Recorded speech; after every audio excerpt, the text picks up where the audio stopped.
Welcome to the Singapore Management University podcast series, where we feature the latest insights and perspectives from our faculty. The subject of mindfulness, or open awareness of present moment experiences, has received increased attention and interest in the academic and corporate arenas. The Singapore Management University has embarked on a mindfulness initiative with a mission to promote research, education, and outreach on mindfulness, focusing on its application to organizations and the workplace. SMU also organized an inaugural conference titled The Mindfulness Conversation in 2013, which was very well received.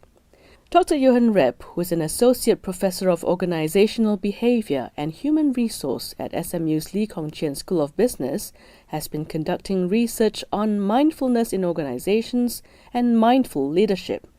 His work has been published in leading academic journals, such as the Journal of Applied Psychology. Professor, we understand that you have done some interesting research on mindfulness.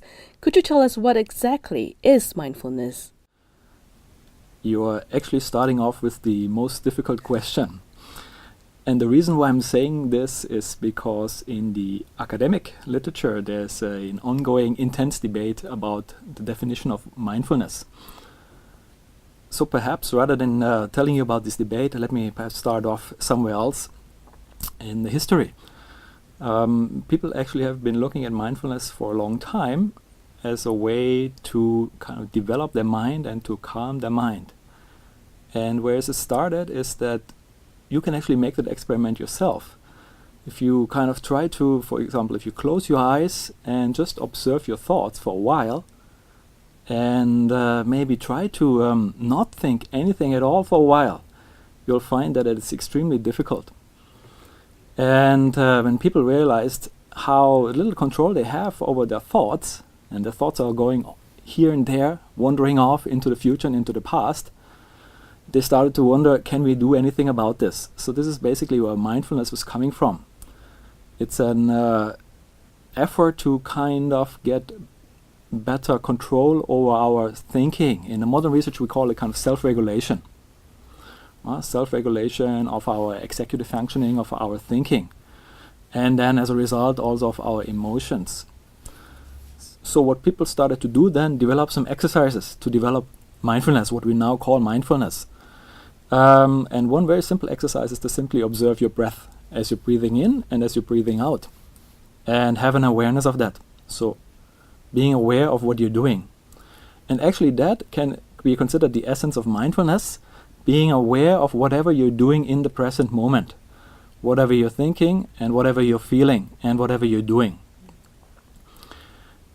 And as people did this, they found this to be quite powerful in their personal experience, helping them to focus more, to live more awarely and to be more in charge of their thinking and of their emotions. And what we are doing right now with modern research now is kind of trying to look at this scientifically, whether we can confirm this and what the effects are. So living with more awareness in the present moment of our own experience and also of the environment, rather than our mind wandering off into the future or into the past, right, such that we don't know what is happening to us and what is happening around us and what is happening in us. So let me give you one more example. Sometimes we have intense emotional experiences, right? One thing that I study is negotiation. For example, in negotiations, people can get quite angry and upset when the counterpart makes an unreasonable demand, for example. What happens oftentimes when we have these emotions, intense emotions, we are not even aware that we're having them, how they're evolving. So mindfulness can, for example, help us to be more aware when emotions start to rise in us. For example, anger. In a negotiation, as we start to get angry, when a person is very mindful, they can become aware of that early on, and that also gives them an opportunity to intervene and to say, no, now it's not a good time to become angry. So in that way, the awareness helps us to regulate our thinking and helps us to regulate our emotions and helps us to regulate our behavior, such that we notice that anger arising, we can stop it, and we cannot fight back in that case towards the counterpart in the negotiation in that example I just gave. How is mindful leadership and mindfulness relevant to companies and businesses? I think a lot of businessmen would ask themselves, mindfulness, maybe they've heard about it, sounds like meditation or something like that.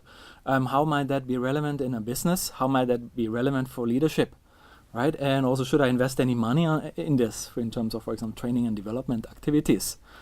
It's a good question, and quite frankly, the research is only beginning to look at this question. And some of the findings, though, are quite promising, and we have conducted some of this research ourselves. And what we found in different studies is that mindfulness actually was surprisingly powerful. And what I mean by that is that it related to a number of different variables.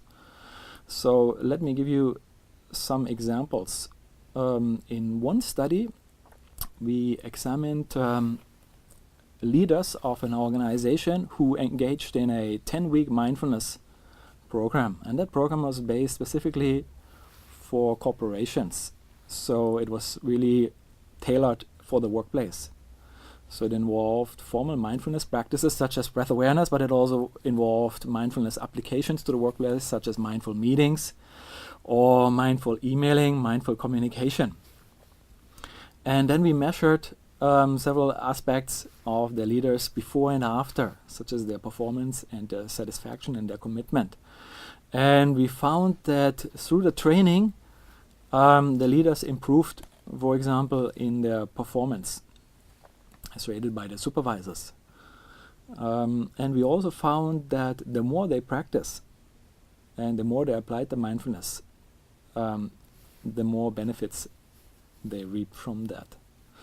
So these findings suggest that mindfulness can be actually quite useful in the workplace and can be quite useful for leaders. And now the question, of course, is why is that so? And one of the reasons we think it is because leaders are quite, in a sense, overloaded on their energy, on their time. And what mindfulness does is it allows you to focus fully on whatever you're doing in the moment. A different approach that people have been taking is multitasking. That means switching very quickly between tasks. Now the research suggests that this is actually not working very well because a lot of energy and attentional resources are wasted just by switching and restarting again and restarting again. So mindfulness, on the other side, is whatever you're doing this with your full attention. You're giving it your full attention. For example, for a leader, if you're having a conversation with one of your employees, you're being fully there in that conversation, rather than during the conversation thinking about the next task and some other tasks that you already have to do. And that has a variety of benefits, we think. On the one side, it allows you to understand the employee better, what they really need, for example, in terms of the support from the leader. It also leads to the employee thinking very positively about the leader because the employee feels appreciated, recognizing that the leader is giving them the full amount of attention and being fully there. So these are some of the factors why we think that mindfulness can be really important for leadership as well. Did your research reveal any interesting observations and findings about the impact of the mindfulness of leaders on their employees? When we started out with this research, we actually did not expect exactly what we found. And because what we found is that the leaders' mindfulness was related to a variety of beneficial outcomes, not only for the leaders, but also for the employees. And so this was a different study that we conducted, a survey study, where we got data both from leaders and from one of their subordinates, one of their employees. So we measured the leaders' mindfulness, and then we could correlate that to some of the outcomes of the employees. And what we found was quite remarkable. So not only, as I said, was the leaders' mindfulness beneficial for the leaders, but also for the employees. And specifically, the leaders' mindfulness was related to the employees' job satisfaction. That means the more mindful the leaders were, the more satisfied the employees were with their jobs. And we think it's partly because of a better relationship between the leader and the employee, and better support that the leader could provide to the employee. So that made employees more satisfied with their jobs. One of the very surprising things we found was that it was even related to the employees' work-life balance. Something that is not directly a variable related to the workplace, but to the interface of work and life. So honestly speaking, I'm not entirely sure why that is, but one guess we have is, again, that a mindful leader will be better understanding of the employee's needs, such that when an employee needs some flexible time, for example, because there's a family emergency or something like that, a leader who's more aware will be more likely to notice such things. And one thing to keep in mind is that mindfulness is also related to empathy. So such a leader may also have more empathy for employees, and then also be more supportive of employees. And this may allow employees actually to achieve a better balance between work and life. Well, one thing you could think is that, well, work-life balance, maybe that just means this leader makes employees work less hard. And as a result, their performance goes down. But actually, our data also suggests that the leader's mindfulness was actually positively related to employees' performance also. That means the more mindful the leaders were, the higher the employees' performance. Another observation was that the leader's mindfulness was not only related to the employees' job performance or task performance, but also to their organizational citizenship behaviors. And organizational citizenship behaviors are basically behaviors of the employee over and above what they're required to do, such as helping their colleagues when they have a request. And so we found that the more mindful the leaders were, the more likely employees were to engage in these kind of discretionary behaviors. So they were helping others more. They were going over and above what was formally required of them. And that's actually a very important aspect of employee performance. Because if employees only do what they absolutely have to do, organizations would not perform as good as they do. So that's another important finding when it comes to job performance. Now, one more thing I want to mention is that going beyond performance, another important concern nowadays is stress. Employees are very stressed. And of course, that's also related to performance, especially in the long run. When employees are stressed and they get exhausted and burned out, they're more likely to leave the organization, right? They can perform at lower levels. So that's another important aspect. And one thing what we found was that the leader's mindfulness also was related to employees' emotional exhaustion. So the more mindful the leaders were, the less emotionally exhausted were the employees. Meaning they were less stressed out, they were less likely to get burned out, they were healthier, and therefore they were more likely to remain very productive employees. Professor, do you think there is a difference in approach towards mindfulness in the West versus in Asia? That's a good question. I think there is, but frankly, we currently know very little about it from a research perspective. And we also should not think of it as black and white, right? East and West. However, one thing that the research has found is that Western culture, and perhaps American culture in particular, is very doing-oriented. Yeah? So the idea is that a manager, a leader, has to take action, has to show that they're doing something, that they're moving something. Now, mindfulness is more associated with what we call a being orientation. And that is also more deeply rooted in Eastern cultures, partly because of the whole philosophical traditions and so on. Now, what does that mean? Being culture?